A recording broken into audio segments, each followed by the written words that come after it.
अब हम अगली पंक्तियों के बारे में पढ़ेंगे। पंक्तियाँ कुछ इस प्रकार है, ध्यान से सुनिए। फौलादी है सीने अपने, फौलादी है बाहें, हम चाहे तो चट्टानों में पैदा कर दे राहें, साथ ही हाथ बढ़ाना। बच्चों, इन पंक्तियों में फौलादी, बाहें और राहें, इन शब्दों को रेखांकित कीजिए। यहाँ फौलादी का अर्थ है लोहे के समान मजबूत। इस शब्द से अब हम वाक्य बनाएंगे। सैनिकों की बाहें फौलादी होती है। अब दूसरा शब्द है बाहें। इसका अर्थ होगा भुजाएं। एक और शब्द है राहें। इसका अर्थ होगा रास्ता, मार्ग। इससे अब हम वाक्य बनाएंगे। मेरे मित्र ने मुझे सही राह दिखाई। हमें सत्य के राह पर चलना चाहिए। अब हम इन पंक्तियों का अर्थ जानेंगे। कवि कहते हैं, जो लोग मेहनत करते हैं उन लोगों के सीने और भुजाएं लोहे के समान मजबूत होते हैं।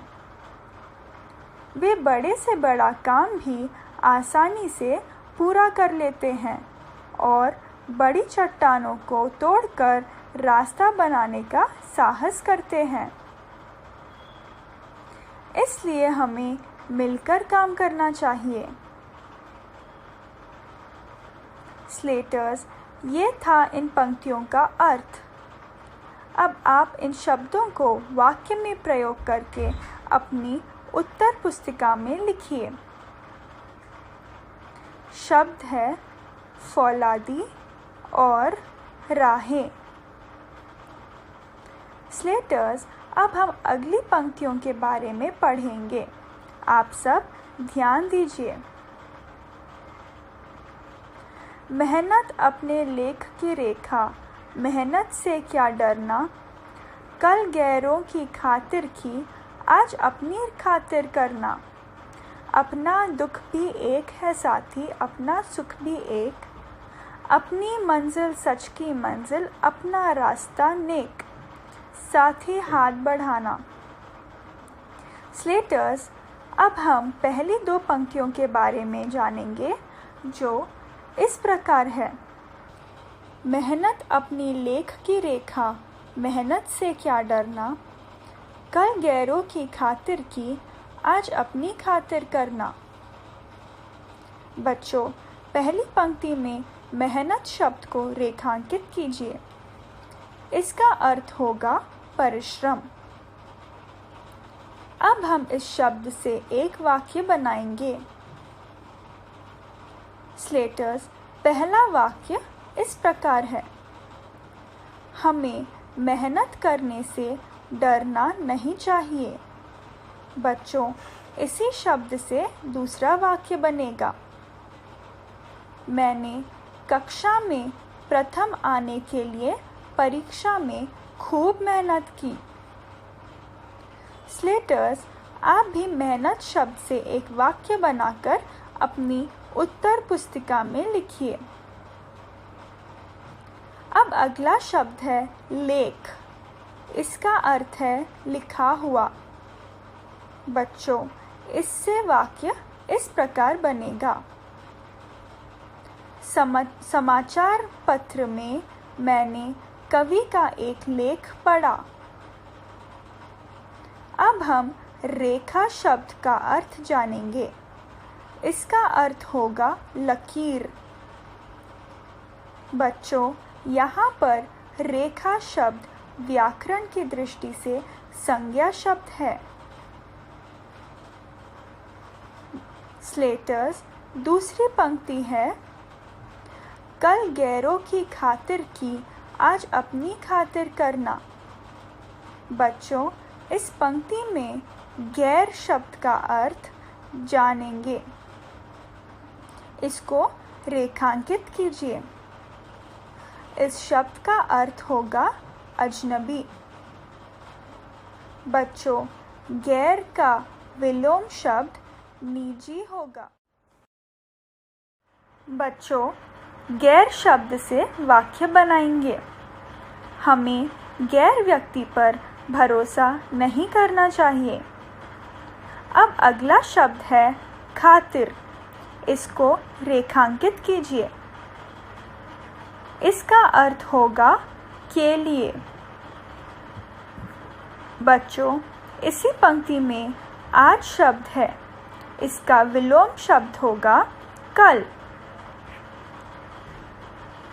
बच्चों, और एक शब्द है अपनी। ये शब्द व्याकरण दृष्टि से निजवाचक सर्वनाम है। स्लेटर्स, अब हम इन दो पंक्तियों का भाव जानेंगे। इन पंक्तियों के द्वारा कवि कहना चाहते हैं कि मनुष्य के जीवन में मेहनत करना ज़रूरी है। जब मेहनत करना हमारे भाग्य को हम किस्मत भी कह सकते हैं। जब मेहनत करना हमारे भाग्य में लिखा है तो हमें मेहनत करने से नहीं डरना चाहिए। इन पंक्तियों में गैर शब्द का प्रयोग अंग्रेज़ों के लिए किया है। कवि कहते हैं कि पहले हमने अंग्रेज़ों के लिए खूब मेहनत की और वो लोग हमारी मेहनत का लाभ उठाते थे।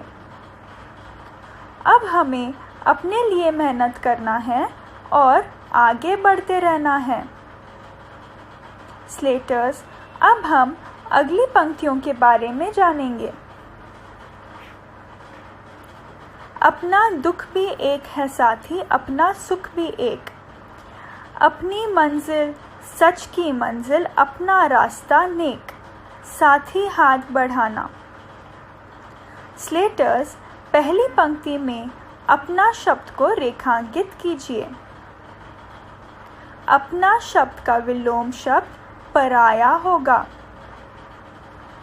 बच्चों, यहाँ पर अपना शब्द व्याकरण की दृष्टि से निजवाचक सर्वनाम होगा। अब अगला शब्द है दुख। इसको रेखांकित कीजिए और दुख का विलोम शब्द होगा सुख। बच्चों, अब हम दुख शब्द से एक वाक्य बनाएंगे। जीवन में दुख आने पर हमें घबराना नहीं चाहिए। दूसरा वाक्य है दुख की घड़ी में हमें एक दूसरे का साथ देना चाहिए। स्लेटर्स, आपको भी दुख शब्द से एक वाक्य बनाकर अपनी उत्तर पुस्तिका में लिखना है। अब दूसरी पंक्ति में मंजिल शब्द को रेखांकित कीजिए।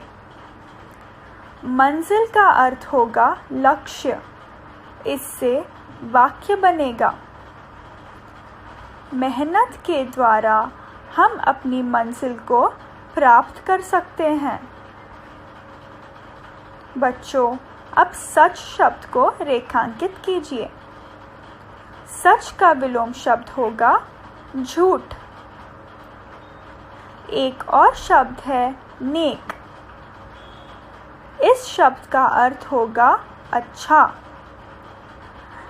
इस शब्द से यह वाक्य बनेगा हमें नेक रास्ते पर चलना चाहिए। बच्चों, नेक शब्द व्याकरण की दृष्टि से विशेषण शब्द होगा और बढ़ाना शब्द क्रिया है। स्लेटर्स, अब हम इन पंक्तियों का अर्थ समझेंगे।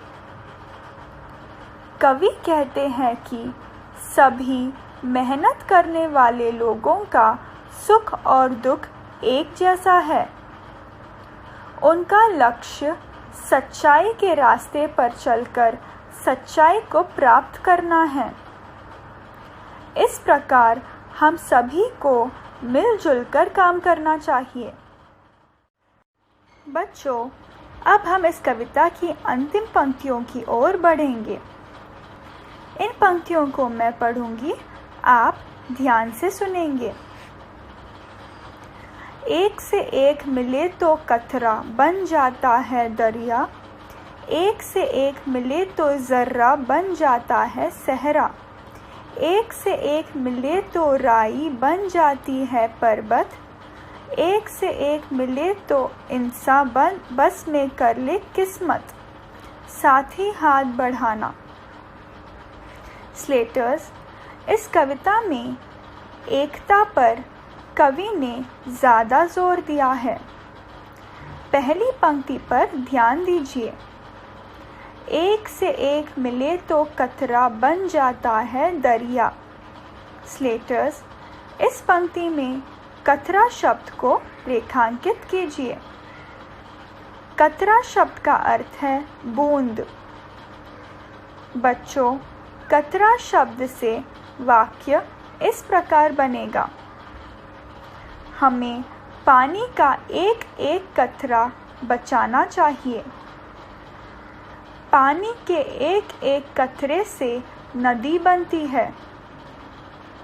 स्लेटर्स, अब आप भी कतरा शब्द से वाक्य बनाकर अपनी पुस्तक में लिखिए।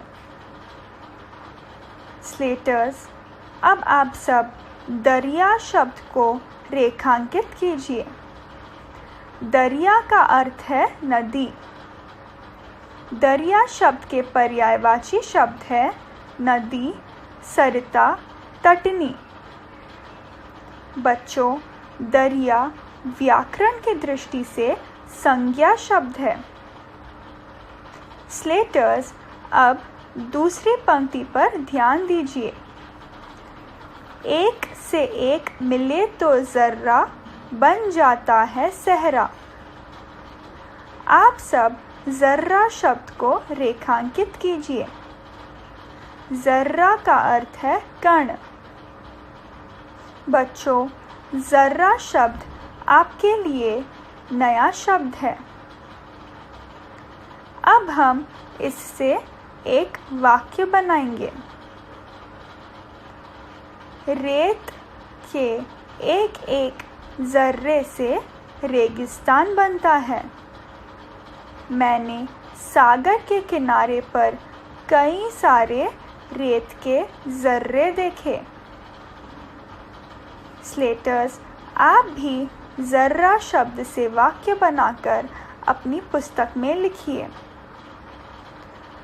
अब सहरा शब्द को रेखांकित कीजिए।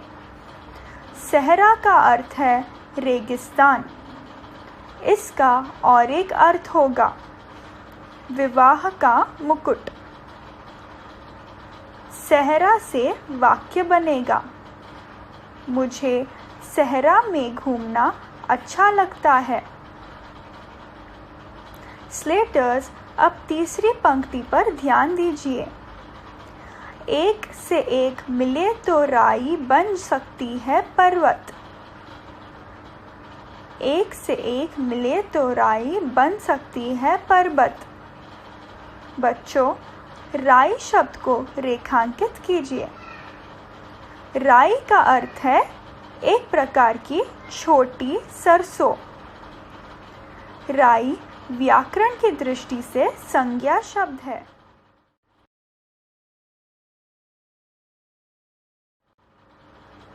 स्लेटर्स, अब पर्वत शब्द को रेखांकित कीजिए। पर्वत शब्द का अर्थ है पहाड़।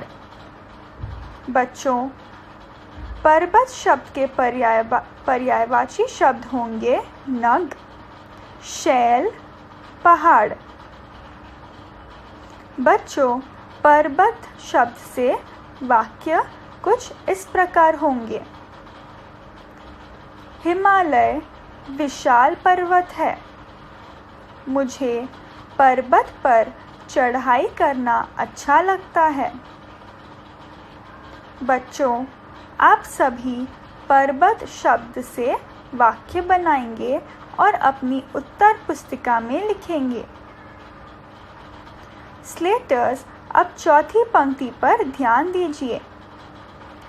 एक से एक मिले तो इंसा बस में कर ले किस्मत, साथ ही हाथ बढ़ाना।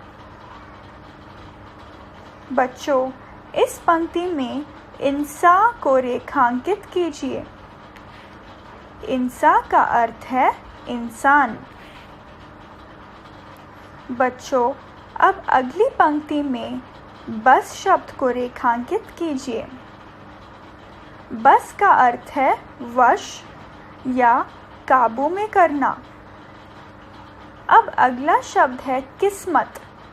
इस शब्द को रेखांकित कीजिए। किस्मत का अर्थ है भाग्य। बच्चों, किस्मत शब्द से वाक्य बनेगा। हमें किस्मत के भरोसे नहीं बैठना चाहिए। दूसरा वाक्य कुछ इस प्रकार है।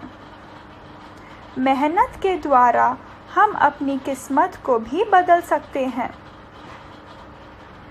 स्लेटर्स, आप भी किस्मत शब्द से एक वाक्य बनाकर पुस्तक में लिखिए।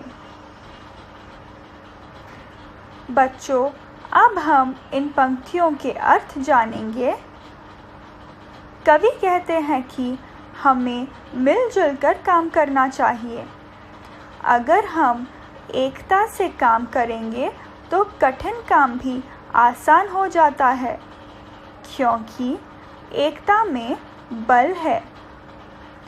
कवि ने कई उदाहरण देते हुए कहा है कि पानी की एक एक बूंद से नदी बनती है, उसी प्रकार रेत का एक एक कण मिलकर रेगिस्तान बनता है।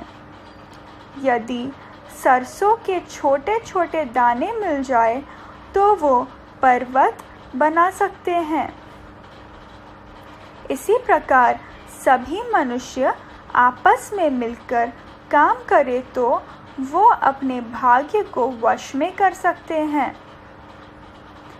इसलिए हमें मिलजुल कर रहना चाहिए।